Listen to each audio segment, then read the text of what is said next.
When I was 4, my younger brother Noah and I both drowned. Only I survived, and from that day on, Mom hated me. At night, countless times, she'd try to force colorful sweets into my mouth, but Dad always stopped her just in time. Later, I cut off my long hair, shed my princess dresses, and tried desperately to live as Noah's shadow. Only then would Mom spare me a glance. 3 years passed. Mom became pregnant again, announcing that her beloved Noah had returned. I was happy for her. Noah was coming back, which was great, because then, this family wouldn't need me, the replacement, anymore. I found the sweets Mom had once tried to feed me, and quietly swallowed them. The sweets dissolved in my mouth, releasing a bitter taste. I couldn't help but hunch over, dry heaving, bile and saliva rising to my lips. These were the pills Mom had hidden in the deepest part of her closet 3 years ago. Back then, she would often sit by my bed late at night, her eyes vacant, whispering, "Why aren't you dead yet?" Now, I was finally fulfilling Mom's obsession. I wore a boys' school uniform, its collar frayed. It was Noah's old uniform, long outgrown, but Mom said I had to keep wearing it to be more like him. Mom's laughter, a tenderness I'd never heard directed at me, echoed from the living room. She was stroking her stomach, talking to Dad, Robert. The doctor said it's definitely a boy this time. Look how stable the pregnancy is. Her voice was sickeningly sweet. Soon, I won't have to look at that blight on our family's face ever again. I wanted one last look at Mom's smiling face. Just as I reached the doorway, Dad saw me first, his brow furrowing. "Scarlett, why aren't you doing your homework?" His gaze swept over my uniform, then quickly flicked away, as if he'd seen something offensive. Mom turned, her smile freezing instantly. "Who told you to come out? Your hair's grown out again?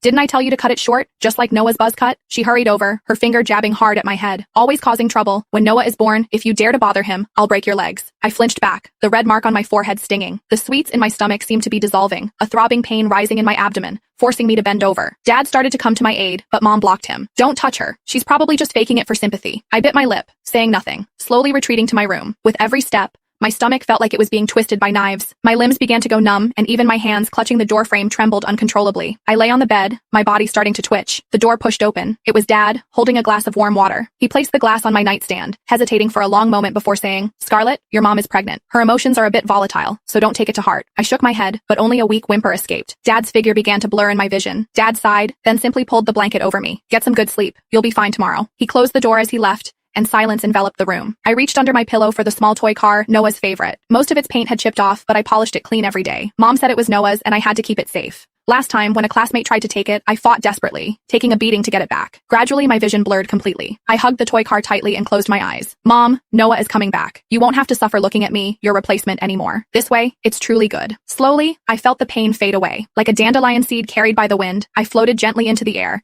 clearly seeing the small body on the bed. The crumpled school uniform clung to her face as white as paper, her lips an unnatural purplish blue. A smudge of undigested bile still clung to the corner of her mouth, and in her hand, she clutched that small toy car. Mom pushed the door open just as I was looking down at my own hands. They were transparent, allowing the sunlight to pass through them, revealing a photo of Noah. She didn't glance at me on the bed. Click the link in my bio to get the full story for free.